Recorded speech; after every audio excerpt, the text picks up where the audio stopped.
Well folks, it's another day ending in Y. But you know what that means?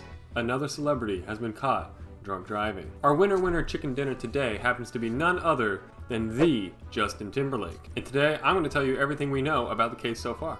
What's up everybody, welcome back to the channel. My name is Scotty O, aka the Gen Z attorney, and I currently work as an assistant district attorney in the great state of North Carolina, which means I'm a real life prosecutor. I'm in court every day and I'm prosecuting putting bad guys in jail.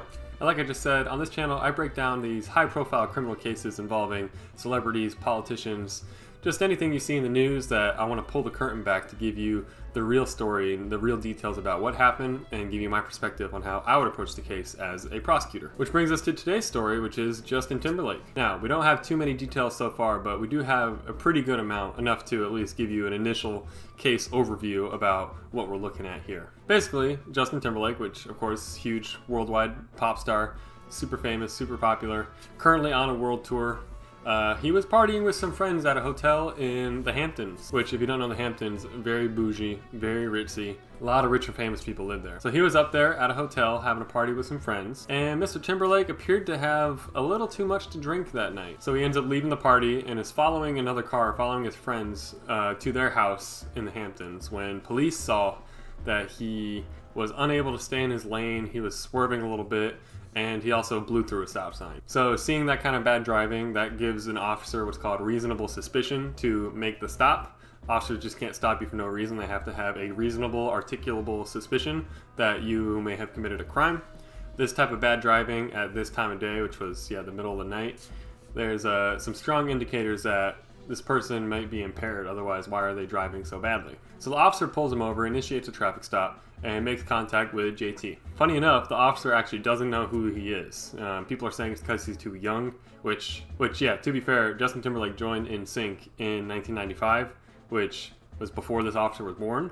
Now, granted, that was also before I was born, but that's beside the point. I still know who JT is. But either way, this officer has already earned himself a reputation among the locals as a very harsh enforcer, very strict rule follower, specifically when it comes to traffic. I mean, he started as a traffic officer in 2017 and became a full-time police officer just a few months ago. And in fact, his reputation in the local community in Sag Harbor is that he's the quote-unquote Sag Harbor Nazi. So yeah, this guy, big rule follower, and if he catches it, he's gonna bust you.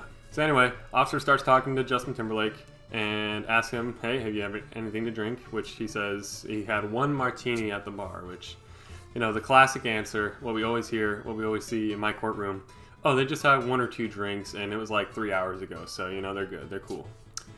That's almost never the case. Now, unfortunately for Mr. Timberlake here, a witness from the party earlier observed and told police that they saw him take someone else's drink when that other person went to the bathroom. He took their drink and drank it himself. So the witnesses from the party said, yeah, he was pretty wasted. So anyway, the stop continues. The officer is able to note there's a visible intoxication here. He's got red glassy eyes, a strong odor of alcohol, slurred speech, unsteady on his feet, and very poor performance on SFSTs, which standardized field sobriety test. It's the follow the finger, the walk and turn, heel toe walk, and the one leg stand. Try and balance yourself. As for any body cam on this, I was hoping it would have been released by now. Apparently TMZ put in a request to get the body cam, and they were told by the police department that they're not going to release it until the investigation is concluded, which I think is a little weird. I mean, we just watched the Scotty Scheffler case, and we were able to know pretty early on, get a good idea about what happened, because police released body cam for it. And of course, body cam, hugely important. I don't know what prejudice that would cause if they released it now. And because all we can do now is speculate, and speculation can sometimes lead to some bad outcomes and bad conclusions. So I just believe transparency is always the best policy. I would have hoped the body cam would have been released already. They said they're holding on to it till the investigation's over. It is what it is.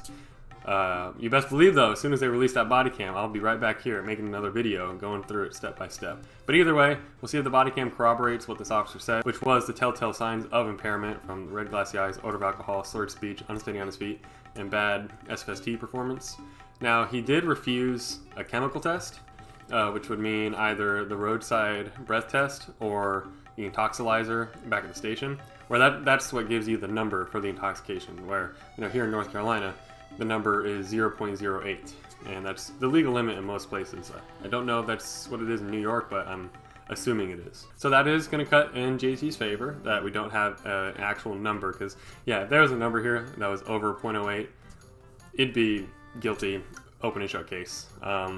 Cases like this, the typical things to look out for as a prosecutor at least is, okay, were there multiple people in the car? Because now you may have a tough time establishing who was the actual driver. Were they actually impaired?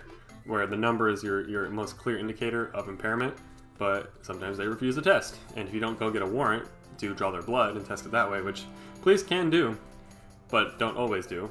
Either way, if you don't have that number, all you're relying on are the clues of impairment. Yeah, some judges can find that. You know, here in North Carolina, we have either 0.08 or appreciable impairment. So you could be under 0.08, it could be a 0.06, 0.07, but some people at a 0.06 are basically blacked out. Other people can be at a 0.15 and be having a normal conversation just like this. For reference, I was at a conference this past week, which was why I have not been able to make any videos, but it was a DA's conference here in North Carolina. And one night there was a social where all the DAs just get together, have some drinks, socialize, do all that. But one of the things they have at the social is an intoxilizer. So it's to breathe into it and gives you the number reading. And I was very excited for this because I'd heard there's going to be an intox. And my plan was to do drink, test, and see kind of my progression to see how many drinks it takes to get to 0.08. I was very excited about it. I forgot it was there until after I already had my third drink. So I was like, oh no, okay. I felt like I was probably a 0.05 or something because I definitely felt the alcohol. I go and do the intox. It comes out at a 0.00. So, you know, granted, I'm 6'6", I'm pretty tall, pretty fast metabolism, athlete my whole life. So that probably had an effect on it. I didn't test the rest of the night. I only had 1 or 2 more drinks before. I walked back to my hotel, did not drive, so just getting that out there. But so yeah, I was a 0-0 and I was still feeling it. So maybe I probably, before I even get to an 08, I could get to appreciable impairment. Maybe, I don't know. But all that to say, you don't need the number in all cases. It does help, but you don't need it. Either way, back to that night, he does poorly on the SFSTs, he has all the signs of impairment. Apparently his friends that are there saying, hey man, cut him a break. And of course, the Sag Harbor Nazi, as he's been dubbed by the locals, decided to not cut him a break and arrest him for drunk driving. Gets taken to the jail. Like I said, he refused a chemical test, so we don't have the number for this case, which, yeah, could definitely throw a wrench in the plan for a prosecution. But after that, as is policy, if you don't have, at least in North Carolina, the way we handle people who are taken in for impairment is we can release them to a sober, responsible adult if they're there. To basically, someone will sign off for them, say, hey, I take responsibility for them, I will get them home safely. We can do that so they don't spend the night in jail. I don't know if New York does that differently because JC ended up spending the night in jail. Not sure. Yeah, he just put him in the drunk tank to sleep it off, I guess. And like I said, I'm waiting on the body cam. I'm hoping it'll come out soon so I can make another video really going through that piece by piece. I just wanted to make this one today to give this overview and tell you kind of what to expect out of this case, kind of what some of the preliminary facts and information are, and let you know that this is a case I'm interested in and I'm going to cover start to finish. Apparently, since this arrest, there's been a video that's come out of JT at a concert about a month ago where he appeared to have bloodshot eyes as well. Whether or not that's also due to alcohol impairment and whether this is a pattern trend of alcoholism, I don't know. I'm not going to speak to that. I don't know any of the inside details about Justin Timberlake's life. I'm just a commentator that basically just has news articles to go off of. But if this is a pattern, then I hope he gets help. As for where this is going to go, I mean, the next court date's not till July. He's already pled not guilty to the charge, and the attorney has said they're ready to fight the allegations tooth and nail. Now, as a first-time offender, the likelihood of jail time here is next to none, I would think. All things considered, it's a pretty minor DUI as far as there was no accident, there was no other people in the car, there were no kids in the car. These are all factors that would go in his favor, especially if he can complete some mitigation factors, like maybe an alcohol assessment, do some classes on that. That's the kind of stuff that I'm used to seeing, is any aggravating factors get counterbalanced by the mitigating factors and land people in a judgment of, yeah, usually probation, usually even unsupervised probation, unless it's clear they have a drinking problem or they're a repeat offender in the system. Then that would put them on supervised probably, but here I would not be surprised to see unsupervised probation, court costs, fines, maybe some community service, and definitely a suspension or revocation of his privilege to drive in New York. Now, Justin and his team and his lawyer have been pretty tight-lipped so far. Like I said, all they've said so far, his lawyer has said that they're going to fight this to the fullest. Justin hasn't really said much about it until a concert a couple days ago, where he just said it's basically been a tough week and he appreciates all the love and support that he's been receiving from his fans. It's been a tough week, but you're here, and I'm here.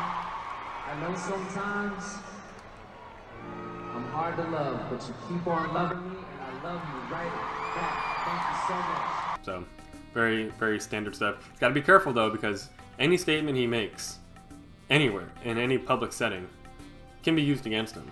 So, if he makes any statement during a concert saying like, he's so sorry and he shouldn't have done it, like these are statements of essentially admission. These are statements of guilt that prosecutor can use against him. So, I'm sure his lawyer has probably told him to not say anything at all.